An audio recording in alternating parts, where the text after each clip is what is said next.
I turn around to find him carrying this huge 40-pound rock, and he's about to throw it at my body. That's how CJU's Uber ride ended Saturday night. He says he left his cell phone in an Uber driver's car earlier in the day, and when he realized it was missing, he contacted the driver, who agreed to bring him the phone for a cash reward. They met at Baja Cantina in Marina del Rey. So I was ready to go home already, so I said, hey, you're already here. Why don't I just use you as my Uber? I'll just try to select you on the ride. The driver took CJ home to Lamert Park, where they arrived just before 8 p.m. That's when CJ thanked him for returning his phone by giving him $40. He instantly blew up. He became very aggravated and said, I need more money than this. Like, $40 is nothing. This phone is worth hundreds of dollars. CJ told the driver that was all the cash he had and got out of the car. I take about 15 steps, and I hear someone behind me. He's racing towards me until I turn around and he slows down. You can see in the surveillance video CJ trying to defuse the situation, but the driver was still angry, so he suggested they go look for a police officer to work it out. Before I knew it, he then grabs the phone from my hand, which he had just returned to me, and he runs the opposite direction back to his car. And I chase after him to his vehicle. At this point, he's already locked the doors. He's starting it up. I'm trying to pull open the handle, and then he speeds away with my hand still on the handle, leaving me with the handle of a Toyota Corolla in my hand. That was the last he saw of him, but he saved a screenshot of the driver, Medhati Mashesha, from the Uber app. He says he's still in shock someone would threaten him and go this far over a cell phone. Did that just really happen? Did an Uber driver who's registered with Uber, who passed security tests with these systems, did he just rob me of my iPhone? If you asked me how my Saturday was going to go, that was not the answer I would have given you. Now, she thought taking an Uber car home would be much safer than the subway, but quickly learned she was wrong when she says her driver tried to sexually assault her. My only fault that night was being female. It should have been a normal ride home to Woodside, Queens for this woman, still too shaken to show her face on camera. The 31-year-old was working on the Lower East Side when she called Uber to pick her up just after 2 a.m. Thursday morning. She said she had fallen asleep in the back seat and woke up in front of her building to the driver touching her. I feel his hand touch, kind of like caress my face to wake me up. And then he tells me, you look stressed. So he goes to the back seat, grabs me by the shoulders. She says she fought back. He continues to grab my face and lean in for a kiss, and I forcefully push him away, and luckily the door was unlocked, so I was able to grab my things and just run back to my house. And says she's thankful she woke up when she did. If I hadn't pushed him away, then I'm pretty certain he would have done more. She's filed a report with the NYPD and says they're classifying the case as harassment. A spokesperson for Uber tells us this is a troubling report, and we have immediately suspended the driver as we investigate further. Uber tells us the driver is licensed by the New York Taxi and Limousine Commission and passed the TLC background check. But this victim tells us that's not enough and is calling for a stricter screening process. You could have a clean record, but there's no way you could tell that this guy is going to take advantage of a woman. And her warning tonight, so this doesn't happen to anyone else. It's so easy to feel that you're okay in a car. So I think it's important to not let your guard down. Good evening. We begin tonight with a violent attack on an Uber driver. The driver tried to get away but was chased down by the passengers, dragged, beaten, and left unconscious. Police have charged 2 people right now. They're looking for a third. The Uber driver picked up 2 men and a woman outside a downtown nightclub at Bank and Slater. Minutes later, the passengers started attacking the driver. He abandoned his car at the corner of Elgin Street and Lisgar, but it didn't stop there. CTV's Matt Scooby leads off our coverage from there tonight. Matt. Well, Graham, it was just over 2 weeks ago on June 8th that the Uber driver was attacked here at the intersection of Elgin and Lisgar. Now, police say shortly after picking up passengers, those passengers became physically aggressive. The driver pulled over and then tried to flee the scene on foot, but he was chased down, beaten, and then left on the ground unconscious. Now, a man and a woman have both been arrested and are facing charges, but police are still searching for a third suspect. Here's a picture of the man that the police are looking for. He's described as a black male, about 6 feet tall and around 30 years old. He has a muscular build and long hair. Now, a 23-year-old woman and a 23-year-old man are both facing aggravated assault charges in relation to the incident, but because it was an Uber car and not a taxi, the police are facing more challenges with their investigation. I'm a 5-foot girl that weighs 100 caught on camera in a bizarre confrontation with an Uber driver. It happened in the heart of downtown Miami. Can you call 911, please? Ramkasoon thinks this is her driver. It isn't. He's waiting to pick up someone else. But still, she demands he drive her. After things get physical and she's pushed to the ground, she gets into the car and does this. Many of you chiming in right away online. Violetta writing, "This person should not be practicing medicine." Another saying, "I wouldn't go anywhere near the facility for medical care if she continues to work there." And another saying, "She should be arrested and charged with assault."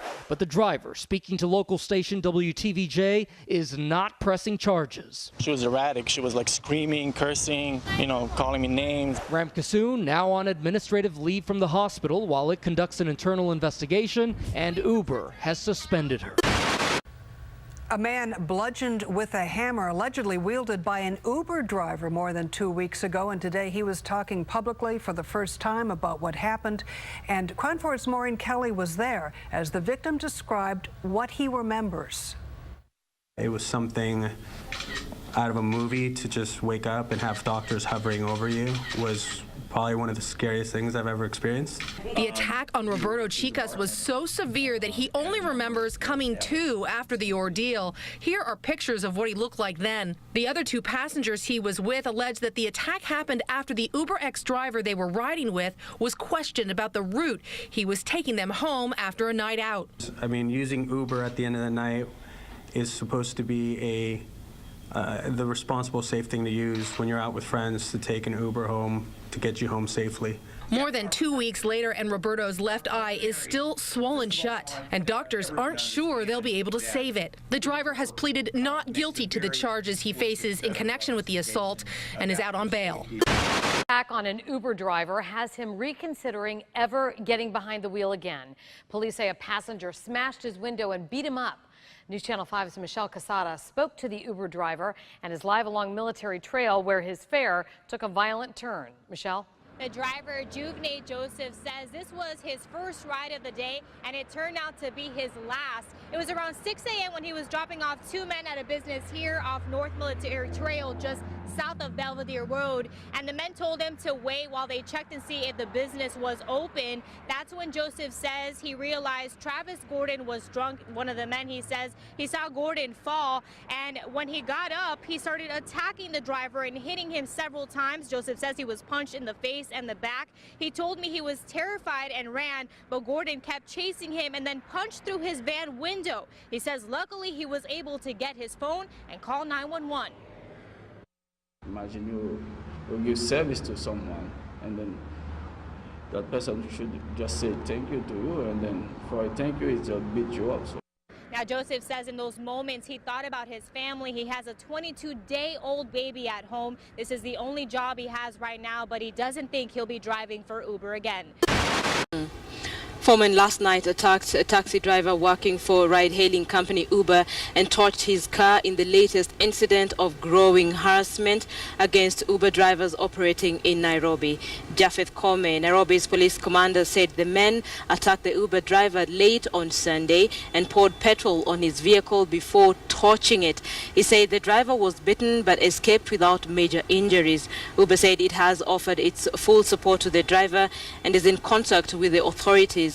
Uber began operating in Kenya in early last year, making inroads into the Nairobi market by offering lower prices and cutting out haggling that often infuriates customers. Taxi drivers in Mexico came out to protest against popular taxi service Uber on the 29th of July, accusing the company of stealing their business. The protests came just one day after various Uber vehicles were violently attacked by a group of armed men in Mexico City. Earlier this month, Mexico City became the first city in Latin America to regulate Uber, announcing rules that include a 1.5% ride levy, a yearly permit fee, and a minimum vehicle value. The move has angered taxi drivers, who say the local government has caved in to demands of the San Francisco-based company. On the 28th of July, various Uber vehicles operating near Mexico City's international airport were attacked. Those behind the attacks accused Uber of operating from taxi stands designated for traditional cabs, authorized by the government. No Uber drivers or passengers were reportedly hurt in the attacks. According to Uber, Mexico City is the largest city in the world to regulate ride-hailing apps and is one of its biggest markets. In the Mexican capital alone, there are some 10,000 drivers on the road and 500,000 registered users.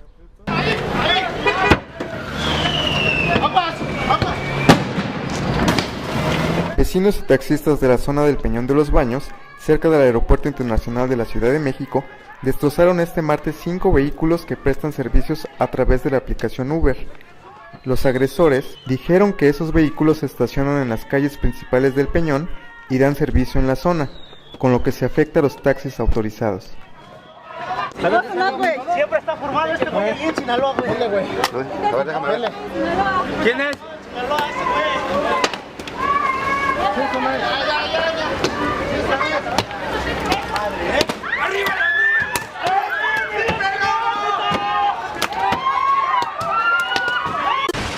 Uber driver Jose Marrero Martinez picked her up from a restaurant. During the ride, she said he tried to grope her. She said she pushed him away, and that's when he punched her in front of her 2-year-old son. What the hell is going on? How ridiculous is that? Oh! Oh my god! Someone get out, stop it. Jesus. But don't get hurt. Well, the passenger's gone out. Just walk out.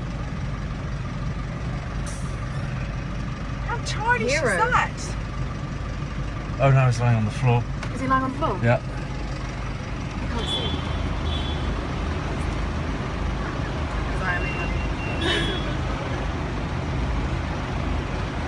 Oh, it's an Uber versus Black Cab.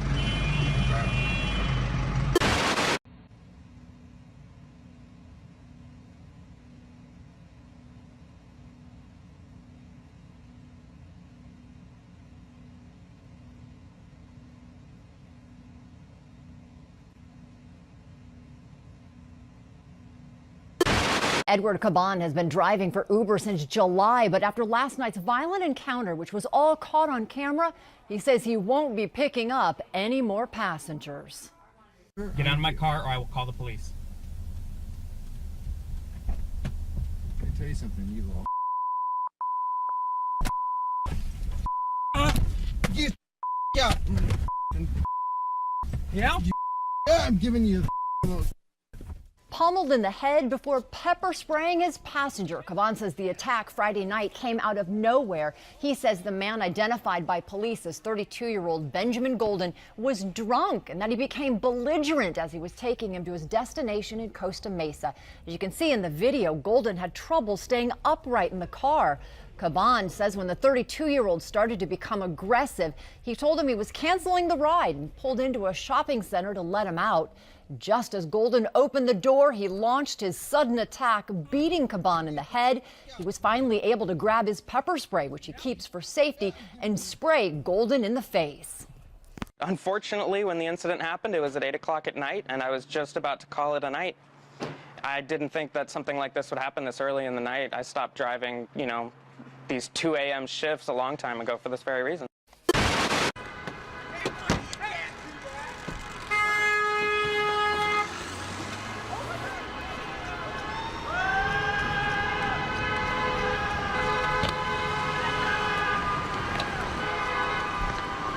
Don't you know how dangerous that is? What are you doing? He already on the road danger. He tried to prove it, this guy.